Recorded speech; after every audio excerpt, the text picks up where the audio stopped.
Chicken chili garlic. It's one of the most popular takeaways and also Indian restaurant curries you can purchase. It's one of my favorites, and it's also my new book, The Curry Guy Slow Cooker. But today we're going to be cooking this completely different to how it's cooked in a curry house. But believe me, it still tastes absolutely incredible because of the slow cooking process. All those flavors meld and become just absolutely gorgeous together. So let's get this thing started. I've got all of my ingredients here. I recommend you do the same when you get started. Just make sure you check the list and get all your ingredients right together before you get started, so that you don't have to go running around looking for things when you're doing that. Now, with all these slow cooker recipes that I do, they could literally be just thrown into a slow cooker and you turn it on and you go to work and you come back and you got yourself a nice curry. However, I really highly recommend, if you got a few extra minutes, doing exactly what I'm doing right now and just putting them all, just frying some stuff off. It'll give it a lot more flavor and it's worth your time. So I'm gonna put in about 4 tablespoons of rapeseed oil here. And then I'm going to add some slivered garlic. You don't have to wait for the oil to heat up or anything, because garlic cooks and actually burns quite quickly.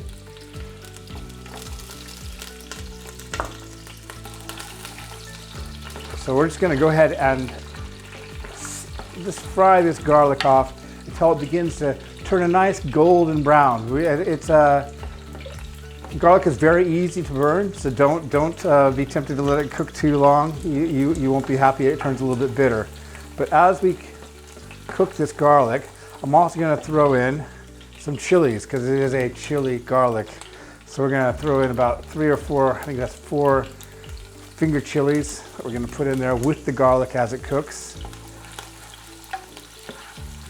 And what I'm going for here is a lot of this garlic that I'm cooking is going to be used as a garnish on top at the end. We want it to be nice toasty brown. We're looking very nice. But it's also going to blend, a lot of it's going to be cooked with the curry. And so we want that to just kind of blend into the sauce and become as garlicky as possible. By cooking it in quite a lot of oil, we're also flavoring the curry even more, because that oil is just gonna go into the sauce. You can always skim some of it off if you're trying to cut down on your oil intake. That flavored oil makes a lot of difference. All right, this is starting to really turn a nice golden brown. This garlic. Look at that. That's about when I start removing it, because garlic, like I say, can burn very quickly. And it's going to take me a little while to get all this garlic out. All right, so I've got most of this garlic out. Say most, there's still a couple of pieces that have escaped my spoon. Now I'm going to add the chicken. Now the chicken you can cut any way you like. You can cut it into nice large pieces. You can cut it into small pieces like I've done here. I'm going to do a little bit of both over the next few weeks, just so you can see what the difference looks like. I'm using thigh. Thigh meat has more flavor.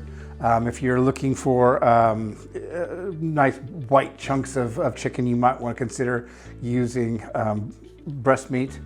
But we're going to go ahead and just sear off these very small pieces of chicken thigh in that garlicky chili oil. All we need to do right now at this point is just sear it. It'll continue cooking longer as it cooks for about 3 hours in the slow cooker. As far as cooking times go, you can cook this on low, and that will take about 6 to 7, maybe even 8 hours to cook. You can cook that long. I'm going to cook mine on high today, and that should take no more than 3 hours to cook through and really flavor the curry and make it amazing. So just this extra searing is just giving it that little bit more flavor. And all these are just different layers of flavor.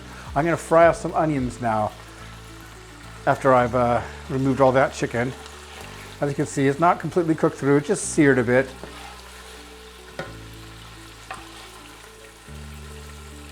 And I'm going to do the same with the onion, which I'm going to fry the onion for about 3 to 5 minutes. And I want to really emphasize here that you don't have to do all this to make a good curry. if you want to just throw everything in, if you got a busy day and you got to go out to work, fine, just throw it all in, let it simmer together, and you'll come back to a good curry. But if you take the time to do these extra steps, you'll come back to a better curry. So I've got the onion frying in there now. I'm going to add just a little bit of salt, which will help bring out some of the moisture in those onions and cook them. Now, like I say, this is a curry house style curry. So with curry house style curries, you usually use a base sauce. And that is a very smooth sauce, which I have another video for that, so you can see how that's done. For this curry, we're not doing it curry house style, so we don't use a base sauce. We're going to be adding some stock and some just some passata, and that will become the sauce. You can take that sauce before adding the chicken back in. You could take that and you could blend it and make it really smooth, just like you'd expect it to be at a curry house. I do that often. It's not something I do all the time though, and I'm not going to be doing it today, because I find that when you're cooking this curry for a good 3 hours, slow cooking it and all, everything breaks down anyway. So it's really not something that's necessary to do. Okay, so I've got some of these onions now, they're ready. I'm going to take about a spoonful of those onions out. I'm just going to add them to my garlic and my chilies there. Those will be added in again later, but right now I'm going to just keep these in. I'm going to add some garlic and ginger paste. We're going to fry that garlic and ginger paste into the onions for about 30 seconds. And that's really just to cook out the rawness. To that, I've got about a tablespoon of tandoori masala, about a good tablespoon or close to it of chili powder, and also some mixed powder, which is a curry house style curry powder. You could just use like a Madras curry powder. I'm going to add that in there as well. And we'll stir that in.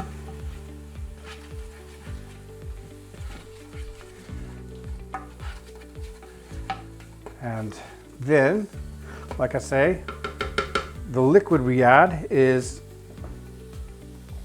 a little bit of stock, about 100 milliliters of stock and 200 milliliters of passata.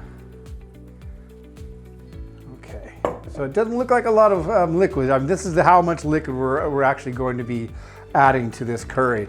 And that's where a lot of people mess up when they make slow cooked curries and stews. They add a little bit too much liquid, and what happens is it turns watery.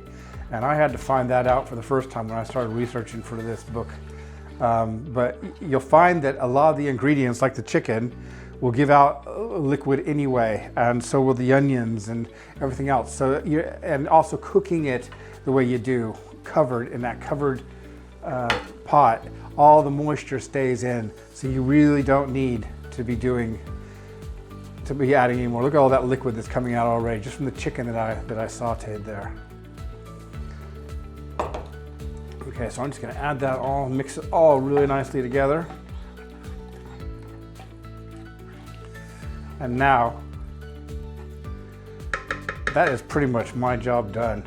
I'm going to cover this up, and I'm going to set it for 3 hours on high. In 3 hours, we'll come back and we'll check this out. All right, so it's been about 2.5 hours actually.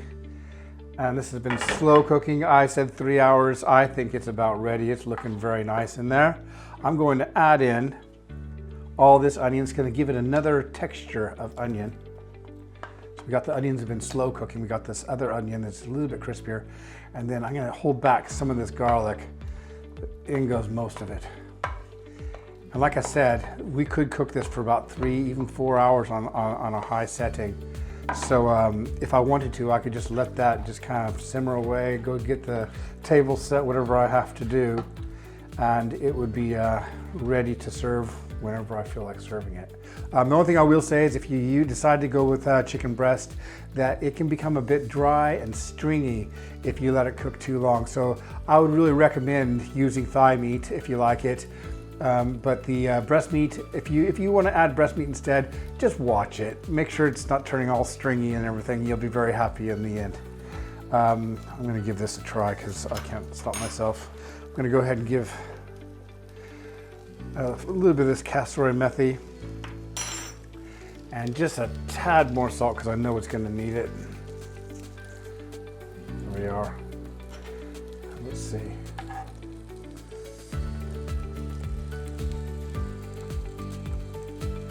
That's chicken chili garlic.